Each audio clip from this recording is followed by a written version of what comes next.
Sobat Sartiwa, masih dalam kita melakukan pembelajaran jarak jauh di pertemuan keempat berkaitan dengan apa yang akan kita bicarakan, yaitu upaya pencegahan konflik yang bersifat SARA. Sekali lagi bahwa yang akan kita bicarakan berkaitan dengan pertemuan keempat dan pertemuan yang terakhir pada bab 4 ini adalah upaya pencegahan konflik yang bersifat SARA. Nah, kita lanjutkan anak-anak bahwa upaya pencegahan konflik itu ada beberapa macam. Yang pertama adalah upaya preventif. Upaya preventif. Nah, di antaranya upaya preventif itu dengan cara mengembangkan sikap toleransi. Sikap toleransi, sikap saling hormat menghormati. Kemudian upaya preventif juga bisa dilakukan dengan cara kerja sama dan juga bisa dilakukan dengan latihan bersama dan masih juga banyak yang lainnya. Nah, itulah upaya preventif. Kemudian yang selanjutnya adalah upaya represif.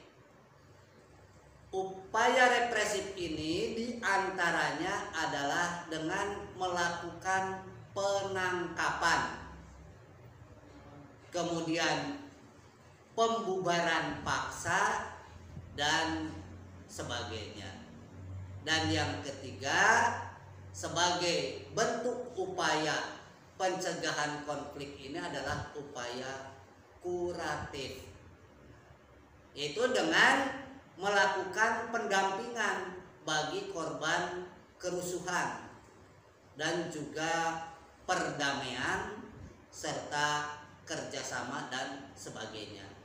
Jadi perlu diingat, berkaitan dengan 3 upaya tersebut ada 2 hal yang bersamaan, yaitu kerjasama, di mana kerjasama itu ada pada upaya preventif dan ada pula pada upaya represi. Nah, itu diantaranya yang perlu kita ketahui bersama-sama. Nah, baiklah, kita lanjutkan anak-anakku sekalian. Jadi sikap menghargai dan menghormati keanekaragaman suku bangsa dan budaya, atau dengan kata lain tadi adalah sikap toleransi tadi, ini dapat dilakukan ataupun dapat diterapkan melalui berbagai cara.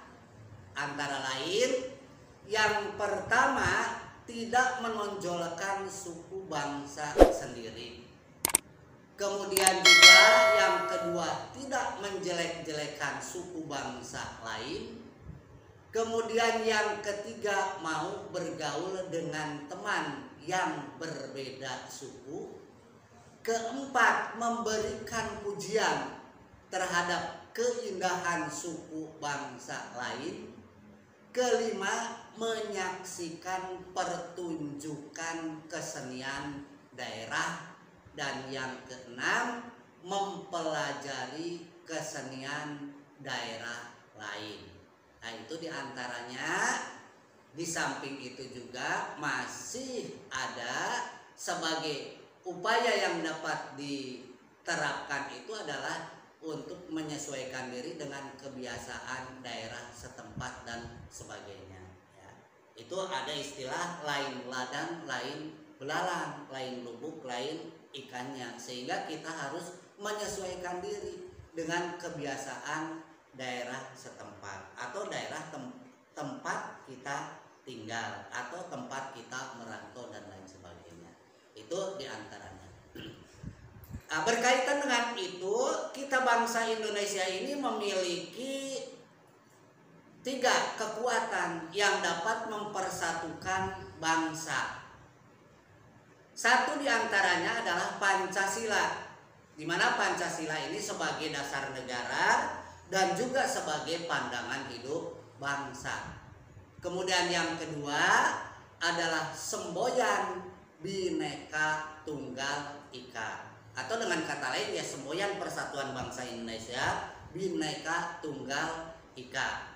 Dan yang ketiga adalah bahasa Indonesia sebagai bahasa persatuan. Itu yang merupakan 3 kekuatan yang dapat mempersatukan bangsa Indonesia. Sehingga sebagai realisasi dari upaya preventif, represif, dan kuratif, ini mendasarkan pada kekuatan untuk mempersatukan bangsa. Maka upaya pencegahan konflik ini dapat dilaksanakan dengan beberapa hal, diantaranya sebagai berikut. Yang pertama, diantaranya dengan cara kita memilih pemimpin yang baik. Kemudian yang kedua, meningkatkan sikap toleransi.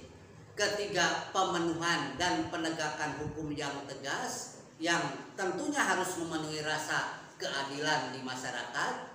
Keempat, pemerataan kesejahteraan di dalam masyarakat.